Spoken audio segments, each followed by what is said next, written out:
Jason Schwartzman and Patrick Brice. I'm really jazzed to have all you guys here.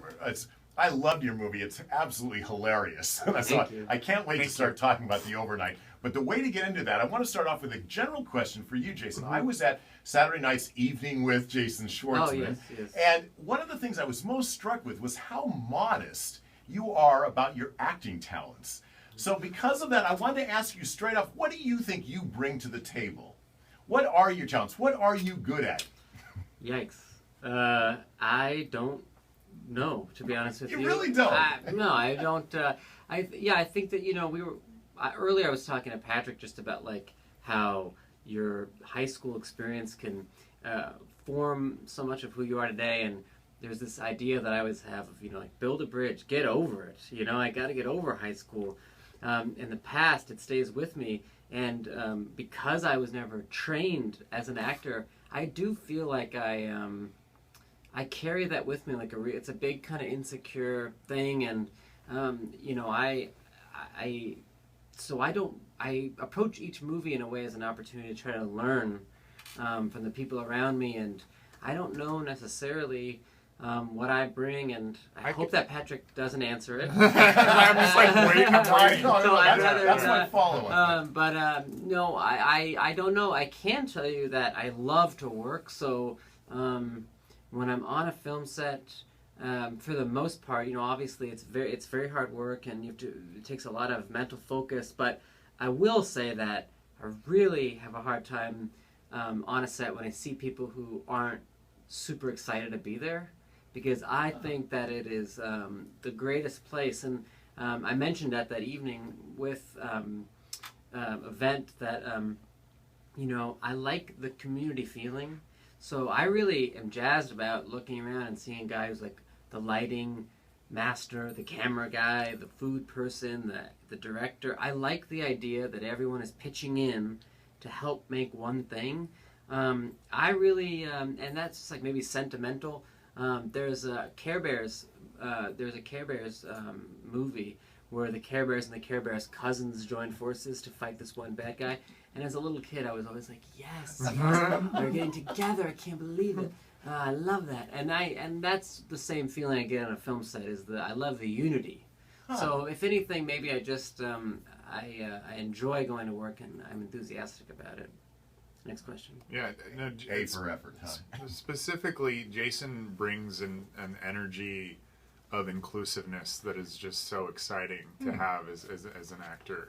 Like he treats each person on the set as an equal, and as a director, it's just such a treat to have an actor who is so responsive and asks as many questions as he does, because he really, he has a passion for doing it, but he has a passion for getting it right, and Okay, but that's great that he's a great person on set. But you can be a great person on set and not be really right for your movie, or not even be that great an actor. So clearly, if Jason was a jerk, would you not have cast him? Absolutely not. Yeah, absolutely. There must be something about his act. What I want to find out is, what does a director see that maybe Jason doesn't see? Well, for this role, Jason's character in this movie is such a. I'm feeling loose. Can we move on? He's such a goofball in this movie. His character is supposed to be this sort of enigmatic, crazy guy that's sort of leading the cast of characters into this nutty night that they're having together, and so it was, he brought the energy that was needed for that, for sure. Okay. So what I'm wondering about for both of you then on this, I think that when Jason is cast in something, you, for a guy who's had you're still so young in your career, you already have a kind of iconic status, primarily because of your connections with Wes Anderson, but also from I Heart Huckabees and Marie Antoinette. You kind of bring a hipster credential to just about anything you do. If you're in it, people are going to say, "Oh, this must be one of those hip, movies." Do you not think that, or do you not see that? I don't know, but no offense to this person last night who said this to me, but I hadn't. Yeah, I don't know about hipster, and if you spent 24 hours with me, you would not have asked me that question. But because I'm not a hipster or a hip person by any means, I don't know anything. But I would say that last night this guy came up to me who was so nice, So if you're listening, I apologize. But he said to me, what kind of shampoo do you use? And I said, whatever's in the hotel. Why? And he said, I don't know, because it's you, I figured I'd ask a quirky question.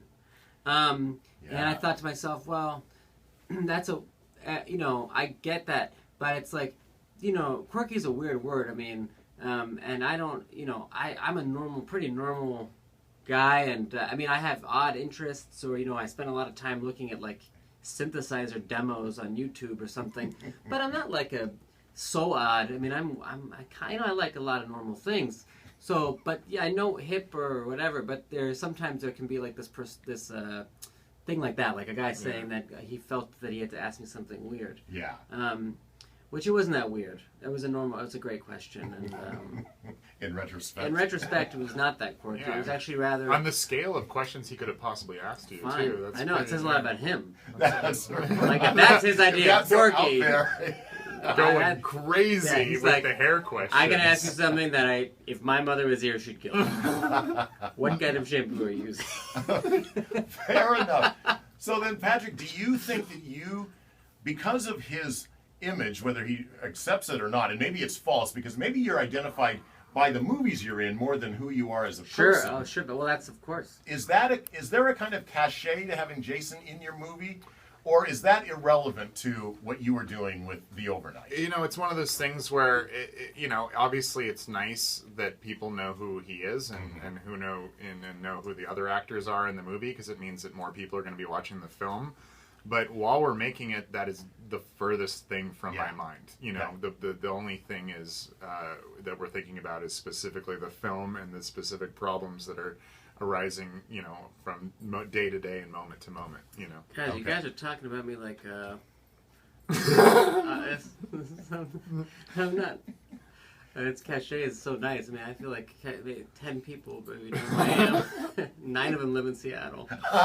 See, that's what I mean. 2 of them are here. Yeah, that's right. Your modesty. I mean, it's amazing. There's a buzz in this newsroom because Jason Schwartzman's coming, and you act like I'm just the guy down the street. So ridiculous. That's so funny. I will say though, I go to Alabama where my in-laws. My wife's from Alabama. We go there and no one knows who I am. But if I go to like a health food store, it's like the Beatles walked in. I can't go anywhere near the word organic without signing some autographs. That's funny. Okay. Well, now let's direct it, because I think he's a little uncomfortable. Let's direct it a little off Jason and more toward the movie, The Overnight. So this is a very funny movie about 2 couples, parents with young kids. They're just getting to know each other, and it's on the most superficial of levels. To me, I thought it was this great idea, this tricky territory that people have to navigate when they're just getting to know each other. I mean, couples. It's one thing to create a friend when you're single, but to actually have a couple and then try to find another couple friend that matches. Just the very notion, the premise, I think, is brilliant. Is that your starting place, or did you start from somewhere else? No, that was the starting place for sure. Mark Duplass, the producer of the film, and I developed this idea together, and we were trying to think of a kind of a small film that we could make together, and this was the idea of making something that took place in such a short amount of time, that took place in 24 hours, and involved a small cast of characters, and getting together in a very intimate way. Those were sort of the starting blocks for it, and But I always say to Patrick, this script really resonated with me because just before I read it, my wife and I, our best couple friend, left Los Angeles. They moved to Austin, and I was talking to her one night, just like, what do they do next? How do you do this? Because our friends, in my life, my really great friends have been there for a while and have sort of been with me through things that helped shape, who I am, highs and lows.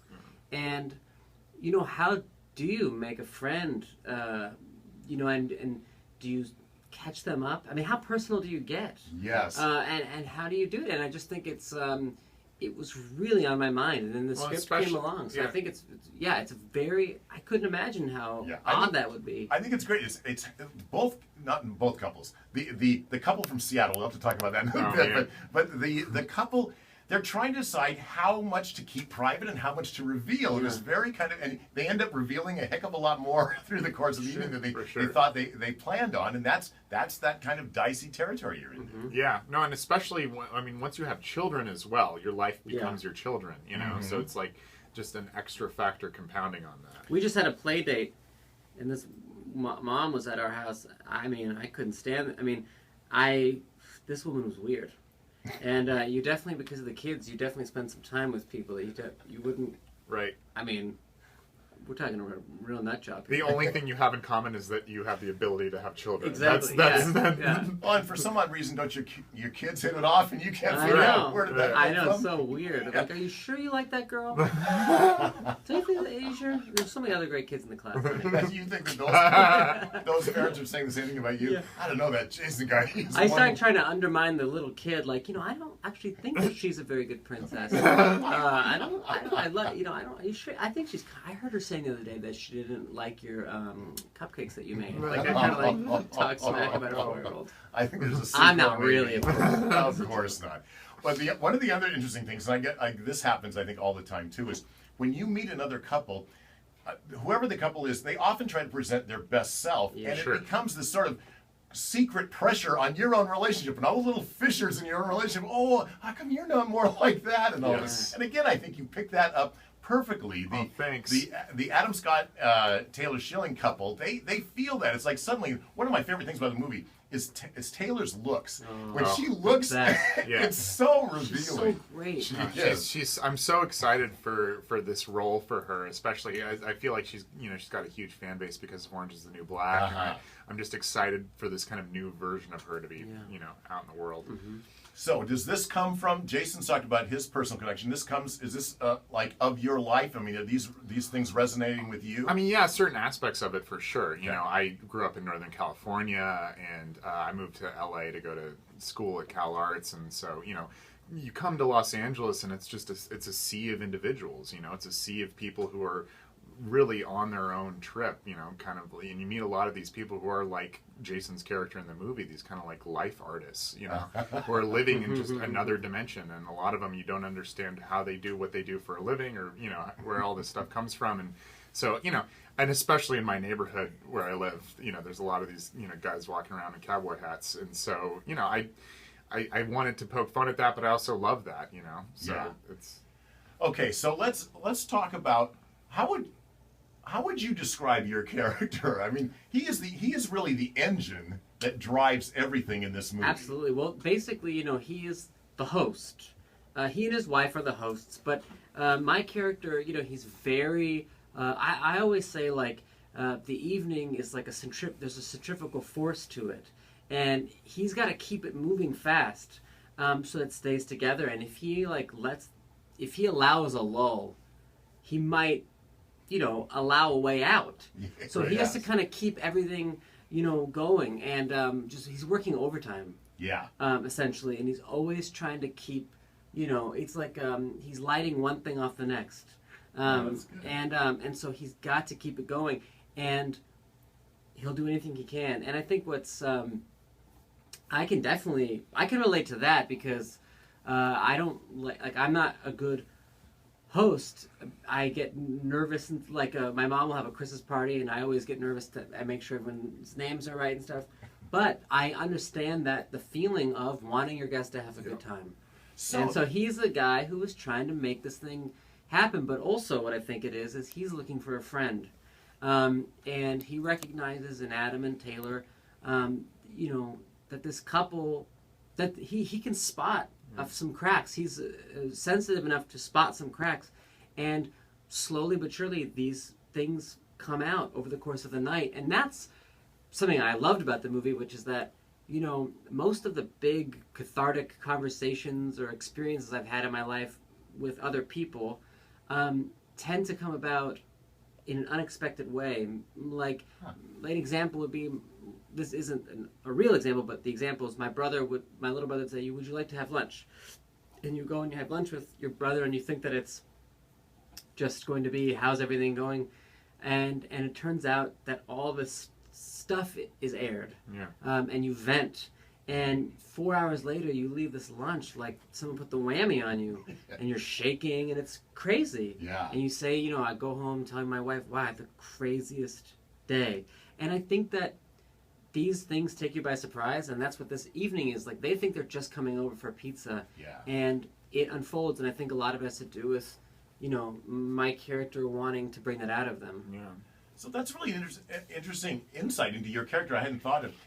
To me, your character seems like everything flows so naturally, that this is just the kind of guy he is, and it doesn't occur to him. However, you have kind of like there's an underside to him that he's actually working at being this natural. For sure, I think he's putting on a little bit of a front for sure the whole time. You know, he's definitely trying to grease the wheels, but you know, one thing that I like about this movie is that with Jason's character and with Judith's character, his wife, there is this like kind of a sadness and a loneliness and a pathos to what their experience is as well. Well, see, that's I think the great shift in the movie is it starts off and everyone's identifying with this kind of scary. We're all the Seattle couple suddenly in this bizarre La La Land. We go, oh my God, maybe this is the way they do things in LA. That's one of my favorite lines, by the way, in the movie. It's in the trailer and it gets this huge reaction I noticed in the theater. But this idea that here's the perfect couple, that, oh my God, how come we're not like that? Putting pressure on that relationship. And then it's like a fulcrum. Then the movie kind of shifts and the focus then turns on this so-called perfect couple. And they're not, those two couples are not that different from each other. Right.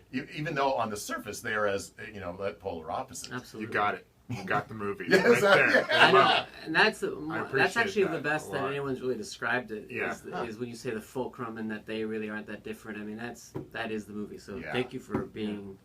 I was just attentive to you guys' movie. Oh, you got it. That's the movie. That's good. Now, another thing I have to ask you about is this full frontal male nudity. That is the scream center of this movie. It not since Borat has, I think, there's been such uproariousness over something like that.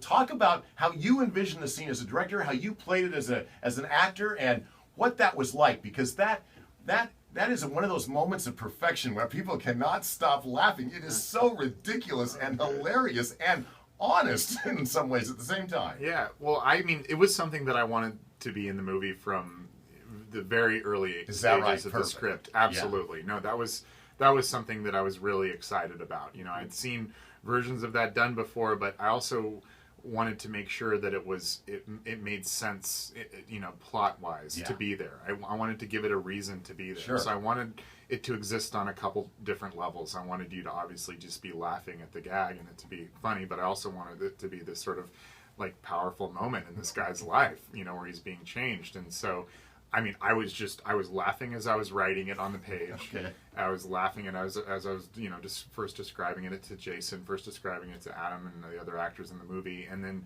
being on set. You know, I think it's something that the whole crew was excited about, and it was just such a fun day. You know. And Jason, and to play that. Well, it's, you know, the thing that's cool about it is just that, you know, it's not a movie. It's not a movie about these penises and you know, it's not that. Yeah. But it's a big part of actually, like, Adam's character has a lot of like body issues regarding his penis, and it, like, the only way to really address it and to have him bust through this wall was to kind of go for it. And so because it's actually like essential to the story, I mean, you might not necessarily have to see it. I mean, that was always something that I admired, was like, the movie, in my mind, you could take out seeing the penises and I think you would still get the same thing. Yeah. Which is great. It's not relying on it. Yeah, shot from the back or whatever, something. yeah. So I just think that that's great. It's not, you don't need it, but therefore you can have it. And what it does is, I just think it, like, it's because it actually has to do with the characters. It's you just have to go out and do it. You know what I mean? Like, it's coming from the inside, even though it's your There's a reason for it to be there. Yeah, you mentioned it. You know, that it's a very funny movie, but there's also a lot of pathos involved. Well, that is you are laughing at the same time. This is for him, and I want to ask you about this because when he delivers a line, it is a breakthrough. Yeah. But he uses such flowery rhetoric. I didn't know if we were laughing at his rhetoric describing how I can't even remember what the metaphor was, but it was like expanding. I'm expanding. Yeah, or something like that.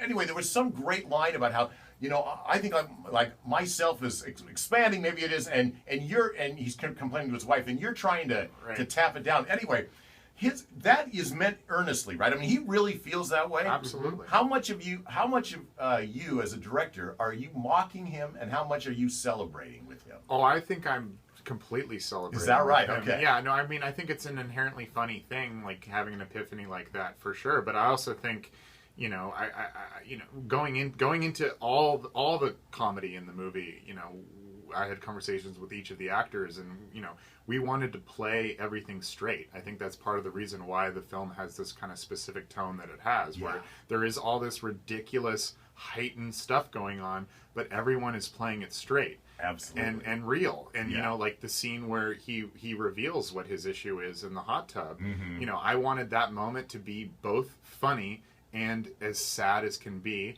but also kind of uplifting that he's finally having this moment where he's able to talk about this for the first time. I feel like that's so much more closer to real life. Yeah, absolutely. So then, how hard was it? How many scenes did you have to take? I mean, the way you're funny in it, but it's Adam makes that scene. The way he's dancing around. It's amazing. Yeah. How did you decide on what was the right dance, or however it works? How did that happen? To perfection. Well, we talked about it. And I one moment that I love that's still in the movie is when you run over while you guys are dancing and you kind of tap him with your penis on the side of his leg, and it's like this is the most silly, ridiculous thing in the world, and it's still in this movie. It's crazy. I can't. But that was the only. I feel like that was the only real direction that I gave for that moment. And that was in the script too. I don't know. It just the script was very detailed about what he wanted. Yeah. Well, and the thing it's is, like guns. I mean, like in a movie, if you were doing a movie with fake guns, you still have to have a guy come on and say it's not just like go shoot the guns everywhere. Yeah. These penises were guns in many ways. This stuff's very figured out. We had to handle them delicately. Everyone came over. There had to be someone say we got a live penis on set, or a live. It could go off at any time. And aim this down. Yeah. And then, were you concerned as a director how that was going to play? I happened to, you're in a packed house. If no one laughed, or if there were just a few titters, it would be. Did you like screen test it to see is this going to play, or did you guys just know we nailed it? We never knew. I mean, it's one of the. It was a hunch. I mean, the tone of this movie was a hunch going into it. I think it helped my confidence going into it as a director that I had actors that had done a lot of comedy work before and sort of knew what worked and what didn't in that sphere and had great instincts in that world, and so that helped me out greatly in terms of like, okay, so this approach could work, but we didn't know that the movie was going to play as well with an audience as it does, and that's one of the big reasons why I'm just so excited that it's going to play in movie theaters, because I think the collective experience of watching this movie is just phenomenal. That first screening we had when we first showed it, it was a nerve-wracking one because you really, the movie like this, like it's a combination of big moments, like big laughs with, very quiet moments, but the quiet moments are really only quiet if you have the big ones in front of it, and I don't know, I will say that I just didn't anticipate. I always hoped that there would be these big, just audience laughing, but I never anticipated the awkwardness that would be in the room during some of the other moments. And how, like, we had this guy who was in one LA screening when we showed it in LA who would just yell out, "Oh no, oh no," like all the time as things were getting more and more awkward. But it was great because it kind of, people would laugh and it released some tension. I've never been a part of a movie with so much pressure cooking type stuff, very like. No, and I don't think any of us realized how much we were going to be putting an audience through, or how much of how much of a roller coaster ride it was going to be. For sure, So one of the nice things about the movie that surprised me too is that you have like a coda. Yeah. You come back as bizarre as things get in this movie, and believe me, they get bizarre. You recuperate. At the end, I thought was that always in? I would think that a lot of Hollywood movies would have ended with the big kind of the blowout scene, right? The capping the night, and not have that coda. I was just wondering if that was always in your intention, because it really it adds one more nice spin to a movie where you don't know quite where it's going at any point. No, I know. I mean, one of the things that I really love about this movie, I won't give away the ending, but for having all these kind of moments that we're talking about, the way that the movie climaxes is in a very surprising way tonally too. Like it ends with this kind of almost this sweet moment of connection that is kind of surprising, I think, at that point. And so it just felt like I wanted to catch up with them and see like maybe how this experience had affected them. I didn't want it to be this overt thing. I wanted it to be kind of subtle and so I like that. I like that moment. Okay.